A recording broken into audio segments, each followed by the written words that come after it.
Hello students, welcome to Shine Academy. आज की video में हम पढ़ने वाले हैं एक्सरसाइज 8.2 और उससे पहले की थ्योरी और एग्जांपल्स। तो अगर आपने इससे पहले का वीडियो नहीं देखा है जो कि 8.1 का था, तो पहले आप उसको देखिए, तब जाके आपको ये वीडियो समझ में आएगा।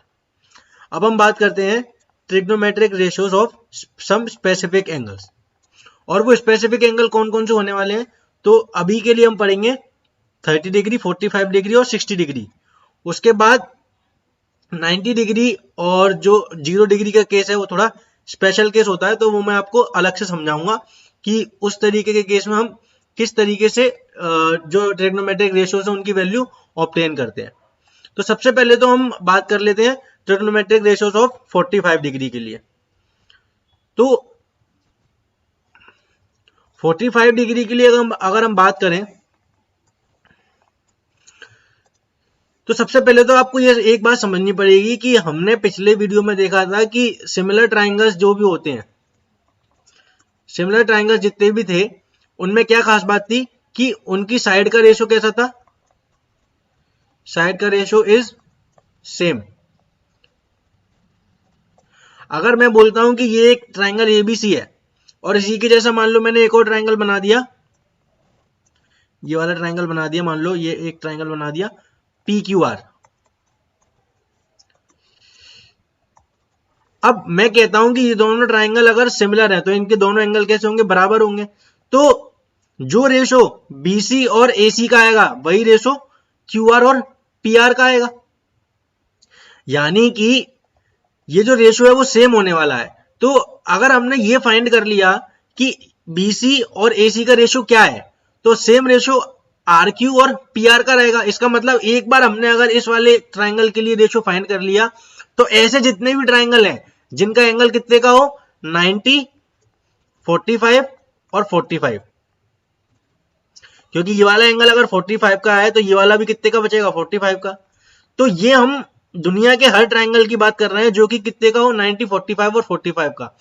तो उसकी साइड लेंथ कितनी की भी हो, हमने अगर एक बार रेशो निकाल लिया तो वो रेशो हर किसी के लिए सेम रहने वाला है। बस मैं आपको इतना बता रहा हूं। तो हम फाइंड कर लेते हैं कि ये रेशो कितना आने वाला है। तो ये रेशो फाइंड करने के लिए हम क्या करेंगे, हम इस ट्राइंगल की साइड को लेट कर लेंगे। तो इस वाली साइड को हमने ए लेट कर लिया। अब ये वाला एंगल अगर 45 का है तो ये वाला एंगल भी कितने का रहेगा, 45 का।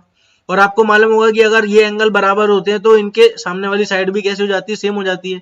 ये क्या होता है, आइसोसेलेस ट्राइंगल की प्रॉपर्टी होती है। तो ये क्या बन गया, आइसोसेलेस ट्राइंगल बन गया। तो ये भी क्या हो गई, ए हो गई। और अगर ये ए है और ये ए है तो पाइथागोरस से एसी की लेंथ कितनी हो जाएगी, तो पाइथागोरस लाएंगे तो a c square is equal to b c square plus a b square. और ए सी और बी सी दोनों कितने के हैं, सॉरी ए सी फाइंड करना है, तो a c square is equal to b c की लेंथ कितनी है, ए, तो a square plus a square. तो यहां से ए सी स्क्वायर किस कितने के बराबर आ गया, 2a स्क्वायर के बराबर। और बोथ साइड रूट ले लेंगे तो a c will be root 2a square. और यहां से a बाहर आ जाएगा क्योंकि वो स्क्वायर है, तो a c will B a root 2। तो इस तरीके से हमारे पास ये वाली लेंथ कितनी आ गई, a रूट 2 आ गई। अब हमने ये फाइंड कर लिया। अब हम फाइंड करेंगे कि साइन ऑफ a, और इस केस में a की वैल्यू कितनी है, इस केस में a की वैल्यू 45 डिग्री है। तो साइन कैसे निकालते थे, तो P B P upon H H B, और उसमें से फर्स्ट रेशियो जो होता था वो होता था साइन का। तो साइन कैसे निकालेंगे, परपेंडिकुलर अपॉन हाइपोटेनियस। और परपेंडिकुलर कौन सी होती थी, सामने वाली साइड एंगल के। तो ये कौन सा हो गया, बीसी परपेंडिकुलर हो गई और एसी हाइपोटेनियस हो गई। तो वो चीज उसने यहाँ पे हमको बता रखी है। तो बीसी की वैल्यू रख दी ए और एसी की रख दी ए रूट 2। तो इस तरीके से अपने पास ये वाली वैल्यू कितनी आ गई, साइन 45 कितना आ गया, 1/√2। सेम तरीके से cos 45 रख दिया, तो cos 45 कैसे आएगा, बेस अपॉन हाइपोटेनियस से, क्योंकि सेकंड रेशो होता है cos का। तो cos 45 कैसे आ गया, बेस अपॉन हाइपोटेनियस, और बेस कौन सा हो जाएगा, ए बी। तो ए बी अपॉन ए सी से cos 45 की वैल्यू आ गई। और tan 45 कैसे निकालते हैं, परपेंडिकुलर अपॉन बेस से, तो वो कितना आ गया, ए अपॉन ए। या फिर आप साइन 45 अपॉन cos 45 भी कर सकते थे। और दोनों सेम रेशियो हैं, इसलिए दोनों सेम रेशियो हैं तो कट जाएंगे, तो आंसर कितना आएगा, 1। तो इस तरीके से हमारे पास क्या आ गया, साइन 45, cos 45 और tan 45। अब अगर आपके पास ये रेशो आ चुका है तो आपको मालूम होगा कि कोसेक जो होता है वो साइन का उल्टा होता है, तो कोसेक 45 विल बी 1/sin 45, और साइन 45 की वैल्यू कितनी है 1/√2, तो कोसेक 45 कितना आ गया √2। सिमिलरली सेक 45 जो होता है वो किसका उल्टा हो जाएगा cos 45 का रेसिप्रोकल, तो वो भी कितना आ गया √2, और cot 45 जो है वो tan 45 का रेसिप्रोकल होता है, पर 1 का रेसिप्रोकल 1 ही होगा, इसलिए ये कितना आ गया 1।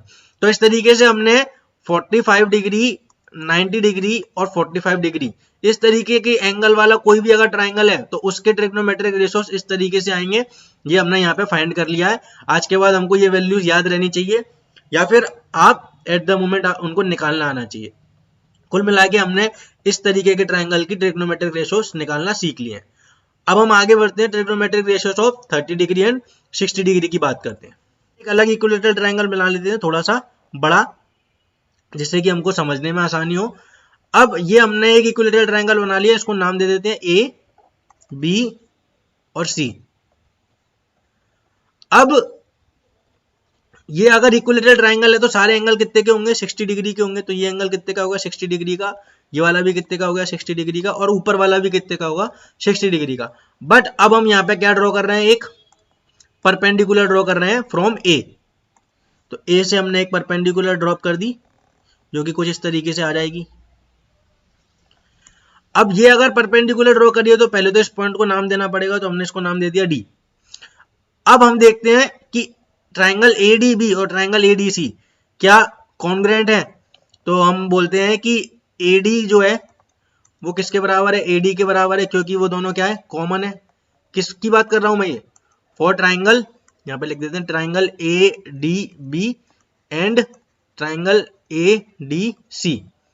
तो एडी और एडी कॉमन हो गई, और ये जो है ए बी वो किसके बराबर है, ए सी के बराबर है, क्योंकि दोनों क्या है बराबर है, क्योंकि इक्विलेटरल ट्राइंगल है, तो बोथ इक्वल लिख दिया हमने। और ये जो एंगल ए डी बी है वो कितने का 90 डिग्री का, और इसके राइट में जो एंगल है वो भी 90 डिग्री का है। तो angle A D B is equal to angle A D C, क्यों बोथ 90 डिग्री। तो यहां से एक चीज आपको समझ में आ रही होगी कि ये दोनों ट्राइंगल क्या हो चुके हैं कॉन्ग्रेंट। क्यों, क्योंकि एक राइट एंगल हो गया और ये ए बी बराबर इसी यानी कि हाइपोटेनियस, और ये एक साइड। तो आरएचएस प्रॉपर्टी से by RHS criteria triangle A D B is congruent to triangle A D C. अगर आपको ये बात समझ में आ गई है तो यहां से आपको समझ में आ जाएगा कि एंगल बी ए डी जो है वो किसके बराबर हो जाएगा, एंगल डी ए सी के बराबर। यानी कि ये वाला जो एंगल है इधर जो आपको एंगल दिख रहा है वो किसके बराबर होगा, इस वाले एंगल के बराबर। बस, और ये वाली बात हम क्यों कर रहे हैं, क्योंकि ये पूरा कितने का है 60 डिग्री का, तो ये वाला एंगल कितने का आ गया 30 डिग्री का आ गया। अब यहां से एक बार हमको अगर समझ में आ गया तो हम यहां से अपना जो ट्रिग्नोमेट्रिक रेशियो है वो हम निकाल सकते हैं। तो हम मान लेते हैं कि ये जो साइड लेंथ थी वो कितने की थी, ए की थी, या फिर फॉर सिंप्लिसिटी हम इसको 2a बोल देते हैं। ये वाली जो साइड लेंथ थी वो कितने की थी, 2a की थी। अगर ये 2a की थी और ये अगर परपेंडिकुलर डाल दिया तो इसने BD बराबर DC भी होगा, BD बराबर DC भी होगा, क्योंकि क्या है ये ट्राइंगल कॉन्ग्रुएंट है तो दोनों साइड बराबर होंगी। तो अगर ये पूरी 2a की थी और ये दोनों हाफ हाफ में बढ़ गई तो BD कितने का आ गया, A का आ गया, और DC भी कितने का आ गया, A का आ गया। अब हम एक काम करते हैं, ये जो ट्राइंगल है कौन सा ट्राइंगल है ABD, इसको अपन साइड से अलग से बना लेते हैं। ये ट्राइंगल ABD मैंने साइड से अलग से बना लिया। अब इस ट्राइंगल में आप देख सकते हो कि ये जो लेंथ है वो कितने की है 2a की, ये कितने की है a की, और ये क्या नाम था a b और d। तो अब हम AD की वैल्यू फाइंड करते हैं। तो AD की वैल्यू कितनी आ जाएगी, AD will be Pythagoras theorem से AB का स्क्वायर माइनस BD का स्क्वायर, तो वो कितना हो जाएगा 4a square minus a square that is root 3a square. तो ये कितना आ गया, a रूट 3 आ गया। अब एक बार अगर आपको ये ट्राइंगल बन गया तो ये एंगल कितने का है, 60 डिग्री का है, और ये वाला एंगल कितने का है, 30 डिग्री का। तो अब अगर आपको ये ट्राइंगल बनाना आ गया यहाँ तक, तो अब हम सारे जो ट्रिग्नोमेट्रिक रेशोज हैं वो निकाल सकते हैं। किस तरीके से कि सबसे पहले तो हमको लिखना पड़ेगा P B P upon H H B. अब यहाँ से एंगल के ट्रिग्नोमेट्रिक रेशोज कैसे निकालते हैं उसके लिए आपको पिछले वीडियो की नॉलेज चाहिएगी।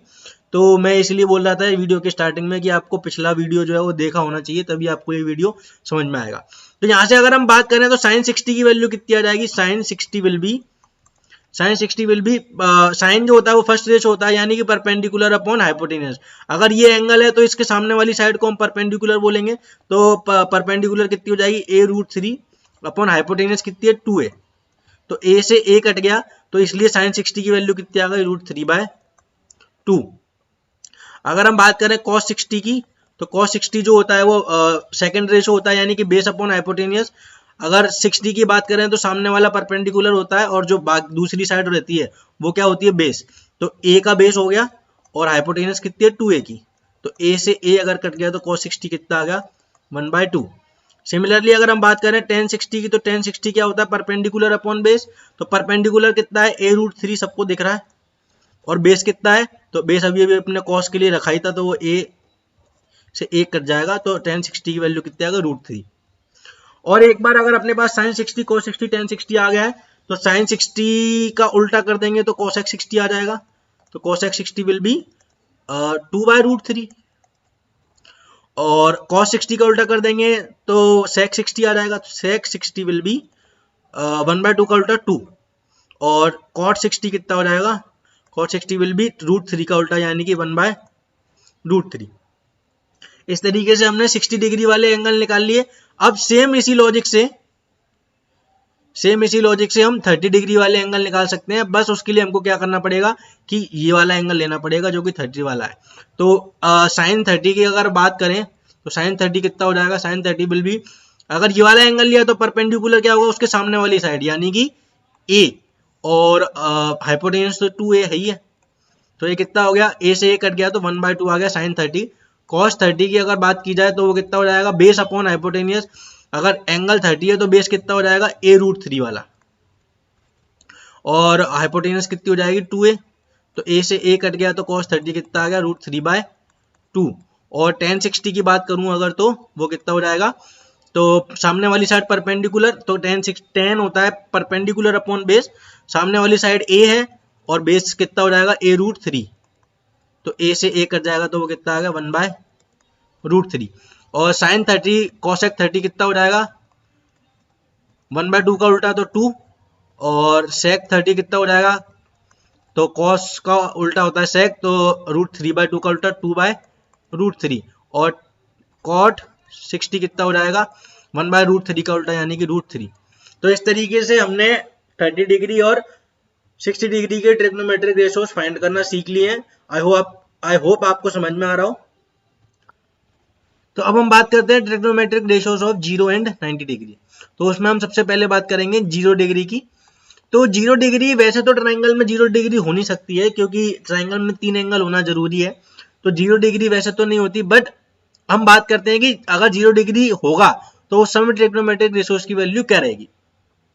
तो ये अपना स्टैंडर्ड फिगर है, सबसे जो पहला वाला है। अब हम इस पहले वाले की बात करते हैं फॉर फर्स्ट।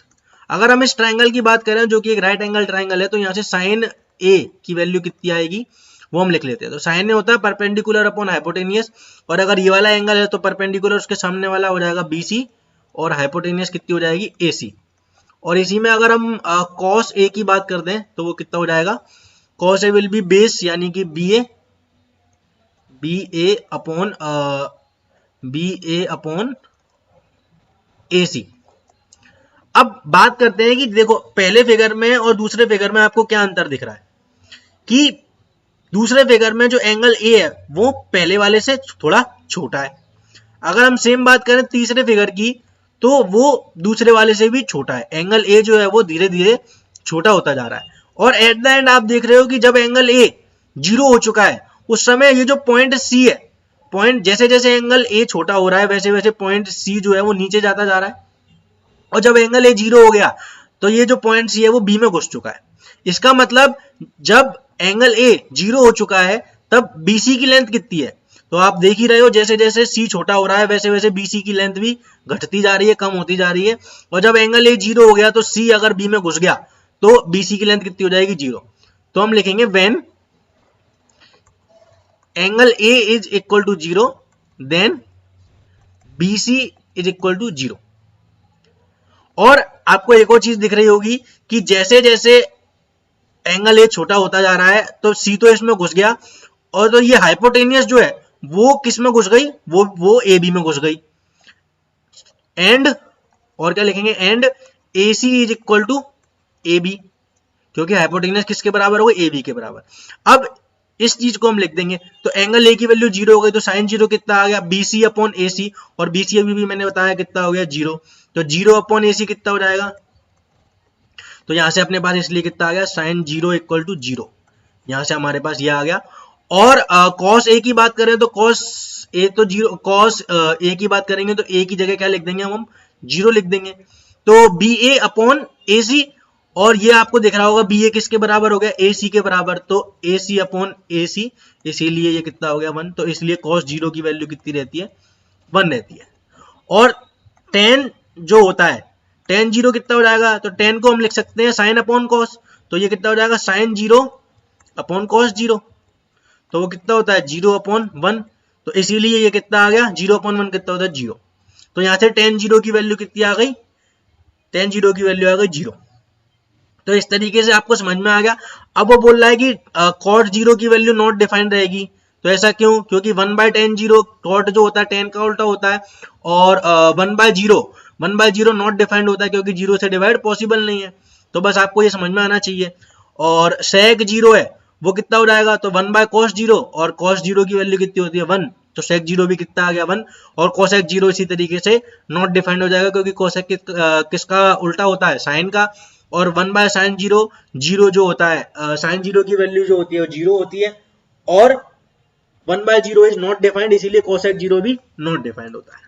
तो ये बात आपको समझ में आनी चाहिए। इस तरीके से हमने 0 डिग्री का जो ट्रिग्नोमेट्रिक रेशियोज हैं वो कैसे निकाले जाते हैं वो हम समझ लिए। अब हम बात करते हैं 90 डिग्री के केस के। तो 90 डिग्री का केस आपको, अगर आपको 0 डिग्री वाला समझ में आएगा तो 90 डिग्री में कोई दिक्कत आएगी नहीं। 90 डिग्री के केस में ये अपना स्टैंडर्ड फिगर है पहला वाला, और दूसरा वाला ये है।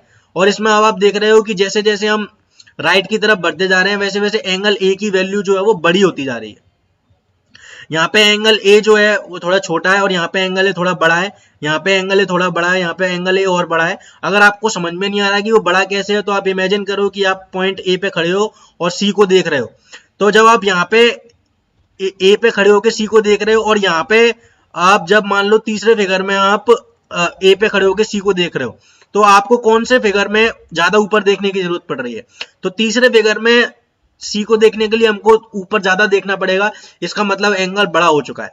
तो जब जब 90 डिग्री, जब एंगल ए पूरा 90 डिग्री हो जाएगा तो उस समय क्या क्या ऑब्जर्वेशन हमको दिख रही है। तो सबसे पहले तो हम अपना नॉर्मल लिख लेते हैं। फॉर फिगर 1 साइन ए कितना आ रहा है, पिछली बार की तरह लिख देते हैं बीसी अपॉन ए सी, और कॉस ए कितना आ रहा है ए बी अपॉन ए सी।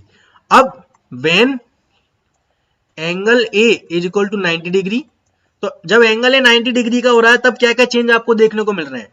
तो यहां से आपको दिख रहा होगा ए बी जो है वो कितना हो जा रहा है 0, क्योंकि ए किसमें घुस चुका है बी में, और ये जो हाइपोटेनियस थी वो किसके बराबर हो गई, तो a c will be equal to b सी।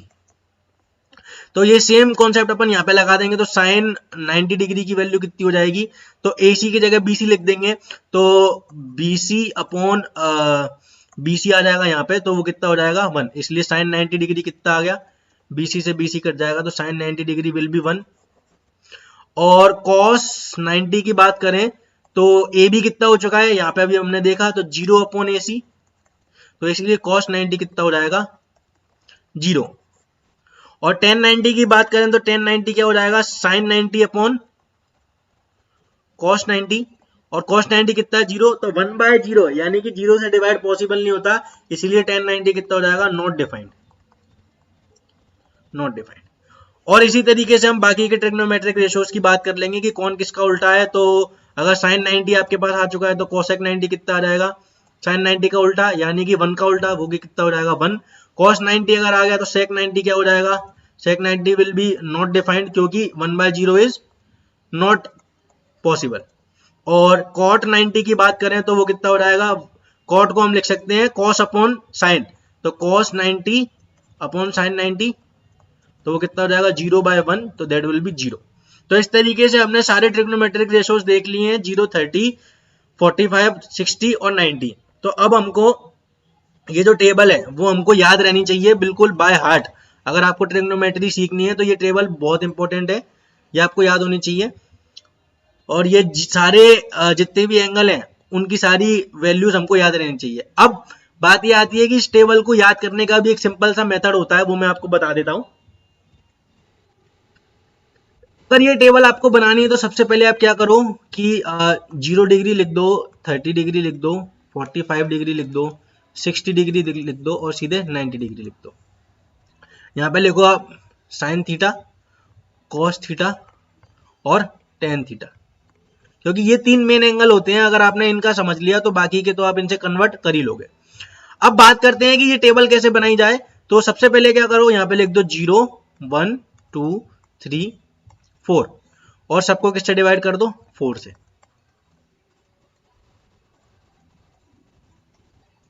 4 से डिवाइड करने के बाद सबका क्या ले लो, रूट। तो आपको दिख रहा होगा कि 0/4 कितना हो जाएगा 0, तो इसलिए ये वाली वैल्यू सॉल्व होके कितनी आ जाएगी, तो ये वाली वैल्यू सॉल्व होके 0 ही आ जाएगी। और 1/4 तो 1 का रूट तो 1 ही होता है और रूट 4 कितना हो जाएगा 2, तो ये कितना आ जाएगा 1/2, इसलिए 1/2 आ गया। 2/4 कितना होता है 1/2 और 1/2 का रूट कितना लेंगे तो 1/√2 ही आएगा। और ये कितना हो जाएगा √3 का √3 रहेगा, 4 का कितना आ जाएगा 2, 4 से 4 कट जाएगा तो ये कितना आ जाएगा 1। तो इस तरीके से साइन की पूरी वैल्यूज आप मैच कर सकते हो, ये साइन की वैल्यू याद रखने की ट्रिक है।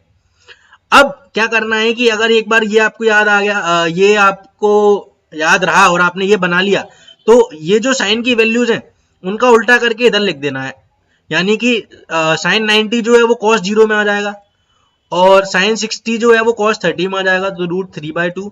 यानी कि इस वाली सीरीज को उल्टा करके इधर चिपका दो, तो 1/√2। अब अगला नंबर, अगर हम यहाँ से लेफ्ट टू राइट जा रहे हैं तो हमको ये वाली सीरीज को यहाँ पे पटक देना है। तो पहले 1 आया, √3/2 यहाँ पे लिख दिया, 1/√2 नीचे आ गया, उसके बाद 1/2 आएगा और उसके बाद 0 आएगा। अब टेन थीटा की बात करते हैं तो टेन जो होता है वो क्या होता है, साइन अपॉन कॉस। तो यहाँ पे क्या आएगा, देखो आप साइन अपॉन कॉस आपको दिख रहा है 0/1, तो ये कितना आ गया 0/1 कितना होता है 0, तो इसलिए यहाँ पे 0 आ गया। यहाँ पे क्या लिख देंगे तो 1/2 अपॉन √3/2, आपको ऊपर ही दिख रहा है, तो 2 से 2 कट गया, इसलिए ये कितना हो गया 1/√3 हो गया, ये आ गई। अब इसके बाद 1/√2 और 1/√2 को डिवाइड करोगे तो 1 ही आ जाएगा, क्योंकि सेम नंबर का डिवाइड करते हैं तो वो कट जाते हैं। उसके बाद √3/2 और 1/2 का डिवाइड करोगे तो 2 से 2 कट जाएगा, इसलिए आंसर कितना आ जाएगा √3 बचेगा। और 1/0 क्या होता है नॉट डिफाइंड, तो इसलिए ये नॉट डिफाइंड है। अब आपको अगर ये तीनों बनाना आ गए तो उसके बाद तो आप निकाल ही लोगे, क्योंकि कौन किसका उल्टा होता है उस तरीके से आप ये टेबल कंप्लीट कर सकते हो। तो इस तरीके से ये table of trigonometric ratios complete है। और ये बहुत इंपॉर्टेंट है, ये आपको याद होनी चाहिए, वेरी इंपॉर्टेंट। अब हम आगे बढ़ते हैं एग्जांपल्स की तरफ। आगे बढ़ने से पहले उसने एक रिमार्क दिया है, उसने बोला है कि जैसे जैसे टेबल आप देख रहे हो कि एंगल जो है वो 0 से 90 की तरफ एंगल अगर बढ़ता है तो साइन इंक्रीज हो रहा है 0 से 1 की तरफ और कॉस डिक्रीज हो रहा है 1 से 0 की तरफ।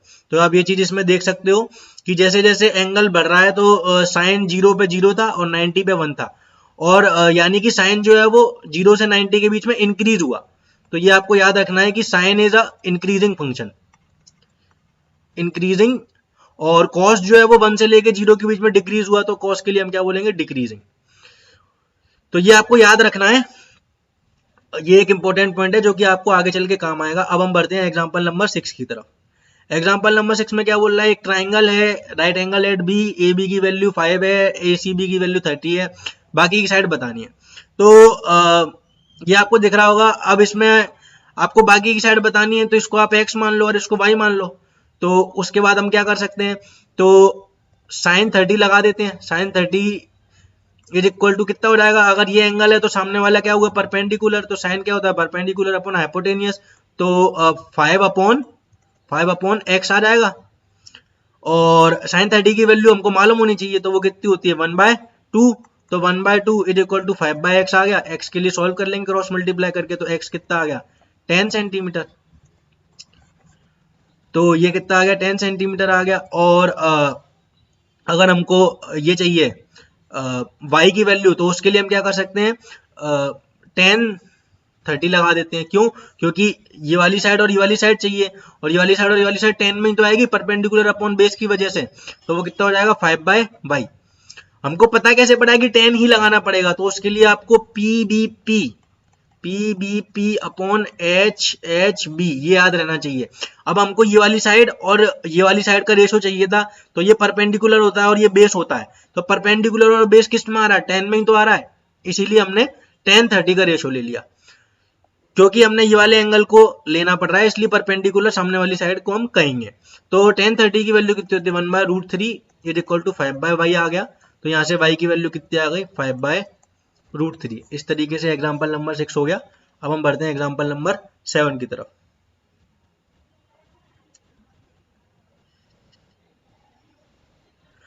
अच्छा, वो पिछले एग्जाम्पल में बोल रहा है कि अगर आपके पास एक बार ये वाली वैल्यू 10 सेंटीमीटर आ गई और ये 5 सेंटीमीटर है, तो इसमें आप पाइथागोरस थ्योरम से भी y की वैल्यू निकाल सकते हैं। कैसे कि y स्क्वायर प्लस 5 का square should be equal to 10 का स्क्वायर, तो ये कितना हो जाएगा y square plus 25 is equal to 100, तो y स्क्वायर कितना आ गया 100 माइनस 25 आ जाएगा, तो वो कितना हो जाएगा 75। तो y स्क्वायर कितना आ जाएगा √75, और √75 को आप वापस लिखोगे तो y की वैल्यू कितनी आ जाएगी 5√3। तो सेम लॉजिक है, आप चाहो तो अगर आपको ट्रिग्नोमेट्री समझ में आ रही है तो आप पाइथागोरस से ना करके ट्रिग्नोमेट्री से निकालो, जिससे कि आपका टाइम बचेगा और आपको सॉल्व करना भी इजी रहेगा। बस आपको ट्रिग्नोमेट्रिक रेशोज याद होने चाहिए। तो अब हम बढ़ते हैं एग्जाम्पल नंबर 7 की तरफ। एग्जाम्पल नंबर 7 बोल रहा है कि एक ट्राइंगल है p q r, right angle at q, p q दे रखा है 3 सेंटीमीटर, पी आर दे रखा है, डिटरमाइन एंगल, इस बार एंगल बताना है। तो ये वाला एंगल हमको फाइंड करना है, तो हम इसको थीटा मान लेते हैं।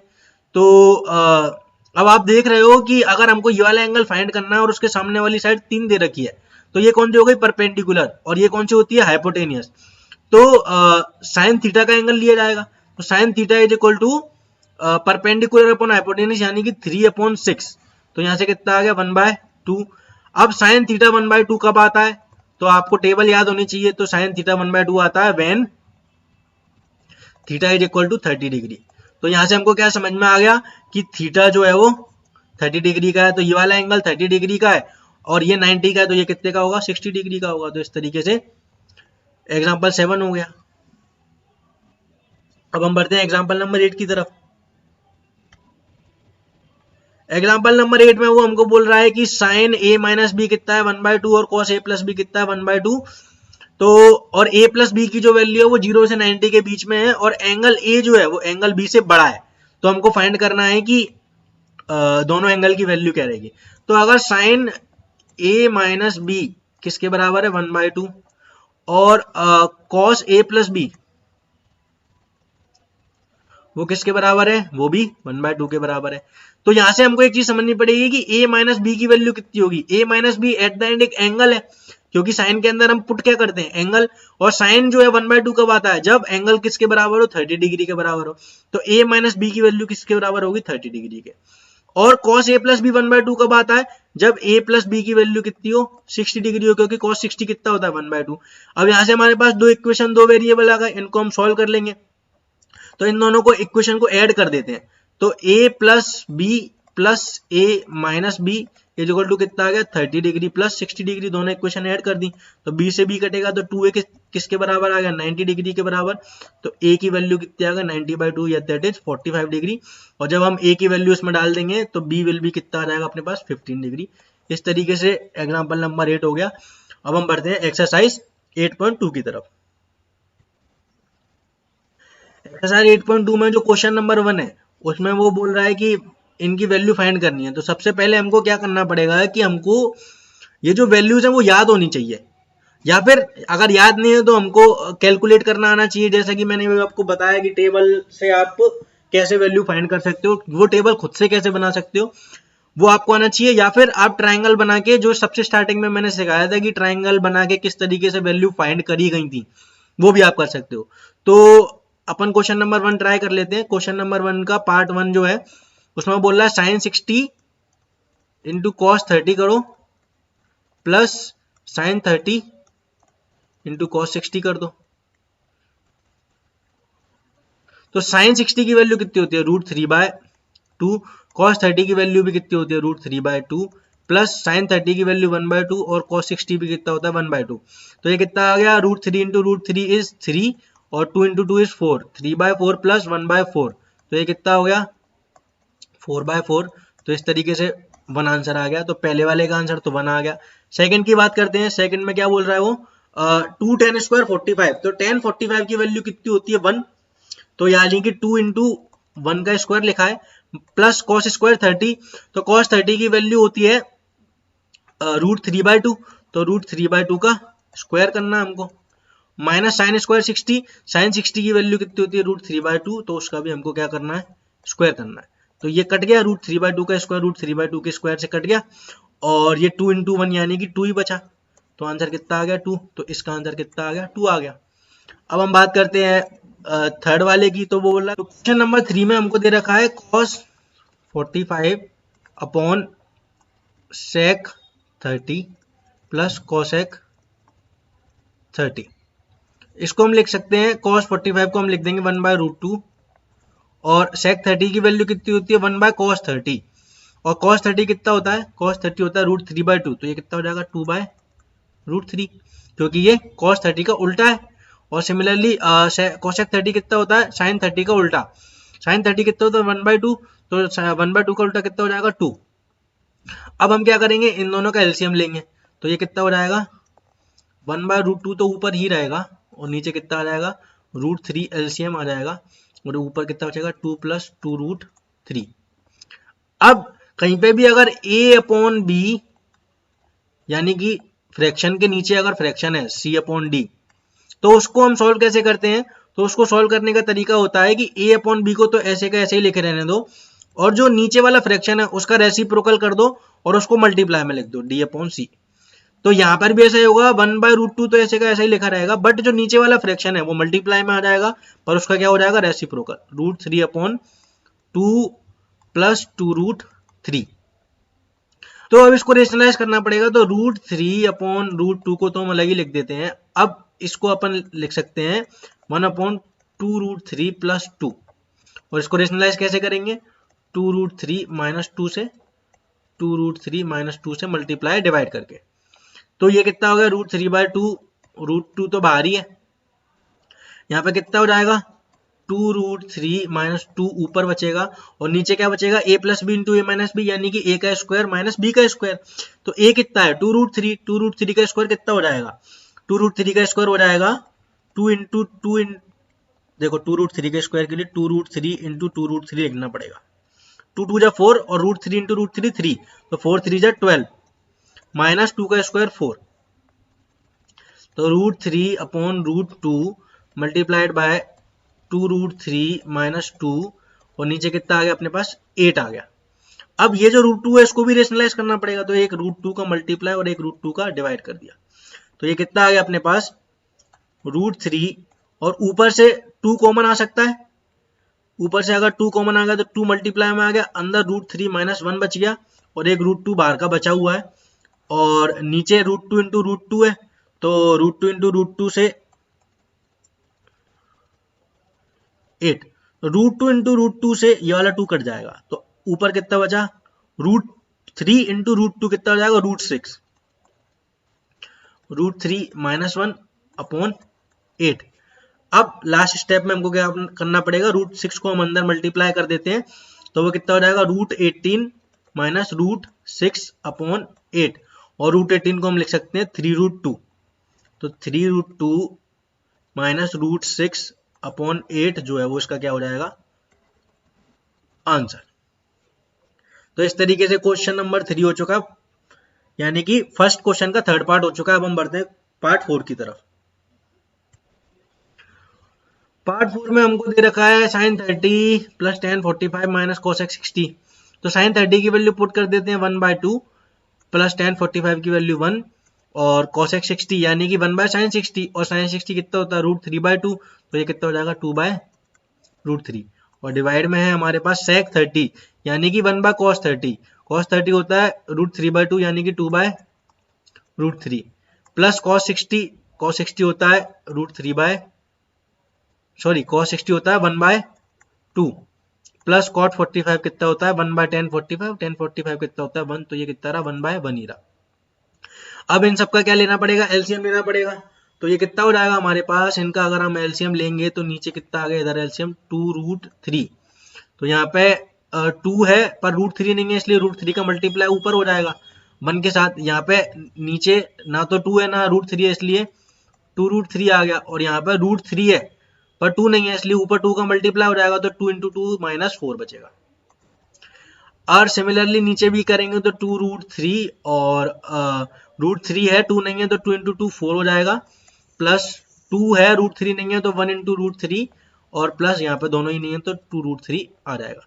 2√3 से 2√3 कट जाएगा, ऊपर क्या बचेगा, ऊपर बचेगा 2√3 प्लस √3 -4 और नीचे क्या बचा, नीचे बचा 2√3 प्लस √3 प्लस 4।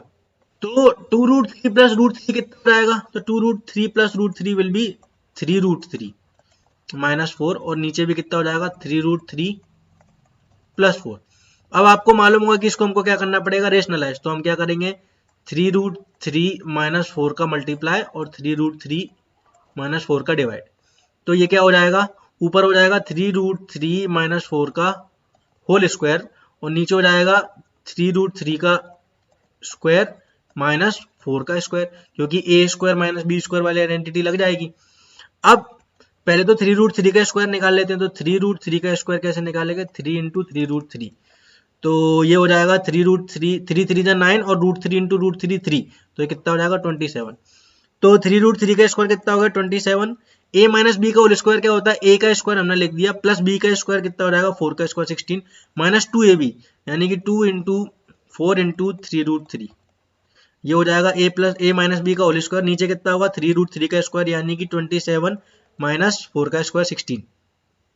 तो ये कितना आ गया अपने पास, ये आ गया 27 प्लस 16 43 और 2 4 जा 8 3 जा 24 43 माइनस 24 √3 अपॉन ये कितना है 27 में से 16 गए तो 11, तो ये इसका आंसर होना चाहिए।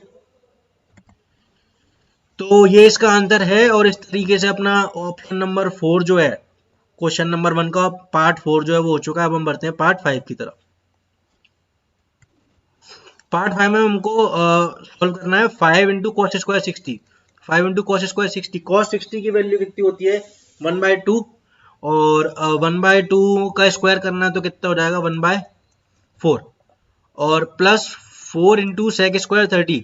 तो sec 30 क्या होता है 1/cos 30, cos 30 की वैल्यू कितनी होती है √3/2, तो ये कितना हो जाएगा 2/√3 का स्क्वायर यानी कि 2/√3 × 2/√3, उसको दो बार हम लिख सकते हैं माइनस टेन स्क्वायर 45 यानी कि 1 का square upon sine square 30 plus cos square 30। तो साइन स्क्वायर 30 क्या होता है 1/2 का स्क्वायर यानी कि 1/4 और कॉस 30 कितना होता है √3/2, तो उसको हम दो बार लिख सकते हैं √3/2।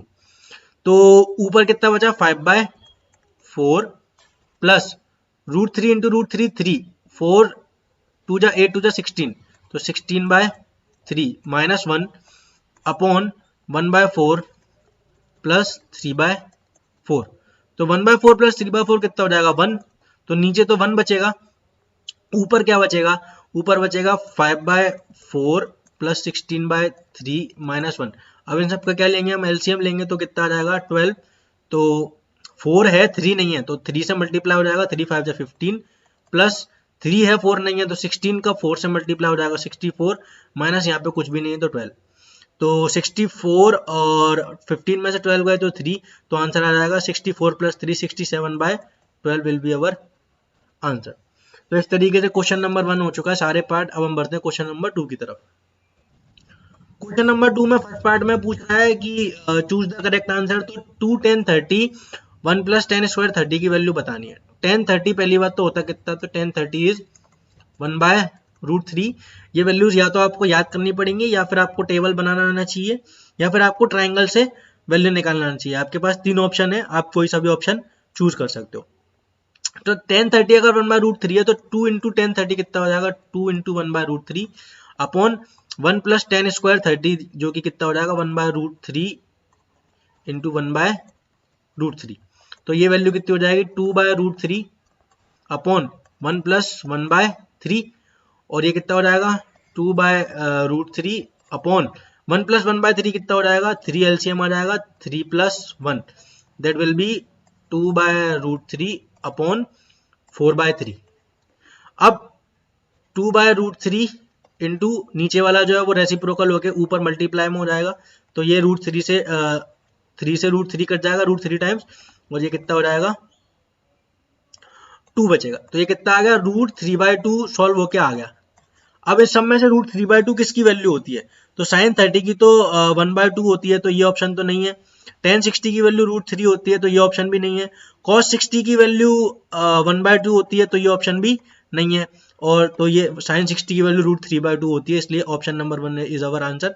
इस तरीके से क्वेश्चन नंबर 1 हो चुका है। इस तरीके से क्वेश्चन नंबर 2 का फर्स्ट पार्ट हो चुका है। अब हम बढ़ते हैं क्वेश्चन नंबर 2 के सेकंड के पार्ट तरफ। पार्ट 2 में वो बोल रहा है कि इसकी वैल्यू बताओ। तो tan 45 कितना होता है, tan 45 इज 1। तो 1 माइनस 1 का स्क्वायर, क्योंकि tan 45 है अपॉन 1 प्लस 1 का स्क्वायर, तो ये कितना हो गया 1 माइनस 1 का स्क्वायर 1 होता है और 1 माइनस 1 कितना हो गया 0। तो इस सब में से 0 की वैल्यू डी ऑप्शन में है। तो इस तरीके से सेकंड पार्ट हो गया। अब हम थर्ड पार्ट की तरफ बढ़ते हैं। थर्ड पार्ट में वो क्या बोल रहा है कि sin 2a अगर 2 sin a के बराबर है, sin 2a अगर 2 sin a के बराबर है तो ऐसा कब हो सकता है।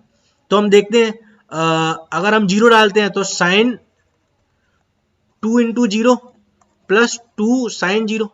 अब sin 0 कितना होता है 0, तो 2 इंटू 0 भी कितना होगा 0, तो sin 0 is equal to 2 sin 0। तो 0 बराबर 0 आ रहा है, तो ये ऑप्शन तो सही है। तो ये वाला ऑप्शन सही है। अगर आप 30 डालते हैं, अगर हम इसकी जगह 30 डालते हैं तो क्या होगा, 30 डालेंगे तो कितना हो जाएगा sin 60 और ये कितना हो जाएगा 2 sin 30। तो हम देखते हैं sin 60 की वैल्यू कितनी होती है √3/2 और sin 30 की वैल्यू कितनी होती है 1/2, तो 2 इंटू 1/2 तो ये कितना हो गया 1। तो √3 और √3/2 1 के बराबर है नहीं है, तो ये वाला ऑप्शन नहीं हो सकता। अब इसी तरीके से हम 45 डाल के देख लेते हैं। तो sin 2 इंटू 45 कितना हो जाएगा sin 90 और 2 इंटू sin 45, तो ये कितना sin 91 और ये कितना होता है 2 इंटू 1/√2, तो ये कितना हो जाएगा 1/√2। तो ये दोनों भी इक्वल नहीं है। और इसी तरीके से आप 60 डाल के देख लो तो वो भी आपको समझ में आ जाएगा। तो sin 120 तो आप अभी निकाल नहीं सकते हो। तो कुल मिला के ये भी नहीं है, ये भी नहीं है, तो ऑप्शन जो है 1 ही अपना आंसर है। फोर्थ पार्ट में क्या बोल रहा है वो 2 tan 30 अपॉन 1 माइनस, तो tan 30 की वैल्यू मैंने बताई थी कितनी थी 1/√3, तो 2 into 1/√3 upon 1 minus tan square 30 यानी कि 1/√3 का स्क्वायर यानी कि 3। तो ये कितना हो गया 2/√3 अपॉन एलसीएम ले लेंगे तो कितना आ जाएगा 1 माइनस 1/3, तो 3 माइनस 1/3, तो ये कितना हो गया 2/√3 अपॉन 2/3। तो 2 से 2 कट गया और √3 से कट गया √3 टाइम्स और ये सबसे ऊपर पहुंच जाएगा। तो आंसर कितना आ गया √3 और √3 जो है वो किसका होता है tan 60 के बराबर होता है। तो इस तरीके से अपने चारों पार्ट हो चुके हैं। क्वेश्चन नंबर 2 कंप्लीट है। अब हम बढ़ते हैं क्वेश्चन नंबर 3 की तरफ। क्वेश्चन नंबर 3 में बोल रहा है कि if tan of a plus B is equal to √3 tan a minus B is equal to 1/√3 और a is greater than b, ये बोल रहा है, और a प्लस बी जो है वो 90 डिग्री और 0 डिग्री के बीच में। तो tan a प्लस बी √3 कब होगा, तो tan √3 कब वैल्यू देता है जब 60 के बराबर उसमें एंगल डाला जाए। तो यहाँ से क्या आ गया a plus B is equal to 60 degree और a माइनस बी कब देता है, सॉरी, और tan जो है 1/√3 की वैल्यू कब देता है, जब उसके अंदर एंगल कितना डाला जाए 30 डिग्री। तो a माइनस बी की वैल्यू कितनी होनी चाहिए, 30 डिग्री होनी चाहिए। तो यहाँ से हमारे पास दो इक्वेशन आ गई, दोनों को हम ऐड कर देते हैं। तो a plus B plus a minus B कितना आ गया 60 प्लस 30। तो यहाँ से b से b कट गया, तो 2a is equal to 90 degree. तो a कितना आ गया 90/2 दैट इज 45 डिग्री। और दूसरे इक्वेशन में ये वाली वैल्यू डाल देते हैं, तो b की वैल्यू कितनी आ गई 15 डिग्री। तो इस तरीके से क्वेश्चन नंबर 3 हो गया। तो अब हम बढ़ते हैं क्वेश्चन नंबर 4 की तरफ। उसमें वो पूछ रहा है state whether the following are true और फॉल्स। तो वो पूछ रहा है कि sine a plus B sine a plus sine b के बराबर होता है क्या। तो ऐसा हम देख लेते हैं, ऐसा होता तो नहीं है, क्योंकि अगर ऐसा होता तो हम जो है उसको पहले पढ़ चुके होते। तो बोला साइन a प्लस बी क्या sine a plus sine b के बराबर होता है।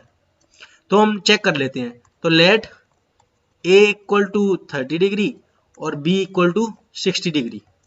हम कोई से भी एंगल ले सकते हैं, बट हमको जो एंगल मालूम है वही एंगल तो लेंगे, हम सारे एंगल तो ले नहीं सकते, इसलिए हमने 30 और 60 डिग्री ले रखा है। तो sine 30 plus 60 is equal to sine 30 plus sine 60। अगर LHS बराबर RHS आ गया तो ये बात सही है, वरना ये गलत है। तो साइन 30 प्लस साइन 60 कितना हो जाएगा, साइन 30 प्लस 60 इज साइन 90 और साइन 30 प्लस साइन 60। साइन 90 कितना होता है 1, साइन 30 कितना होता है 1/2 प्लस √3/2, क्योंकि साइन 60 की वैल्यू। तो ये कितना आ गया 1 प्लस √3/2। तो क्या ये 1 के बराबर आ रहा है, नहीं आ रहा। तो LHS is not equal to RHS, तो दिस वैल्यू इज फॉल्स। तो इस तरीके से पार्ट 1 हो गया। अब हम बढ़ते हैं, the value of sine theta increases as theta increases. तो ये बात सही है, ये मैंने रिमार्क में हमने ऊपर पढ़ा था। ये जो रिमार्क है इधर, इसको हमने अंडरलाइन भी करा था। ये जो रिमार्क है वो यही बता रहा था, क्या बता रहा था कि जब एंगल ए की वैल्यू बढ़ती है तो थीटा इंक्रीज करता है, और जब एंगल ए की वैल्यू डिक्रीज होती है तो कॉस डिक्रीज करता है। तो ये वाली बात वो वहां पे बताई थी उसने, और यहाँ पे उसने ट्रू और फॉल्स में पूछ ली है। तो हम इसको लिख देते हैं कि दिस इज ट्रू, हमने ऊपर पढ़ा हुआ है। कॉस थीटा की वैल्यू इंक्रीज करती है, तो ये फॉल्स है। अभी अभी हमने ऊपर क्या देखा कि वो डिक्रीज करती है, तो ये हो गया। Sine theta equal to cos theta for all values of theta, नहीं, ओनली फॉर कब होता है 45 डिग्री पे साइन और कॉस बराबर होते हैं। Cot A is not defined for A equal to 0 degree. तो सही बात है, अगर कॉट 0 की बात करी जाए तो कॉट 0 कितना हो जाएगा, कॉट 0 इज 1/tan 0, और tan 0 कितना होता है, tan 0 इज 0। तो यहाँ पे 1/0 क्या हो जाएगा, नॉट डिफाइंड हो जाएगा। तो बिल्कुल सही वाली बात है। तो ये भी क्या हो जाएगा, ट्रू हो जाएगा। ये ट्रू हो जाएगा क्योंकि ये सही बात है। तो इस तरीके से चारों पार्ट हो चुके हैं। अब हम मिलेंगे अगले वीडियो में। अगर आपको कोई डाउट है तो आप मेरे को इंस्टाग्राम पे मैसेज कर सकते हो। आई होप आपको ये वीडियो समझ में आया हो। मिलेंगे अगले वीडियो में, जो कि होगा एक्सरसाइज 8.3 का। तब तक के लिए बेस्ट ऑफ लक।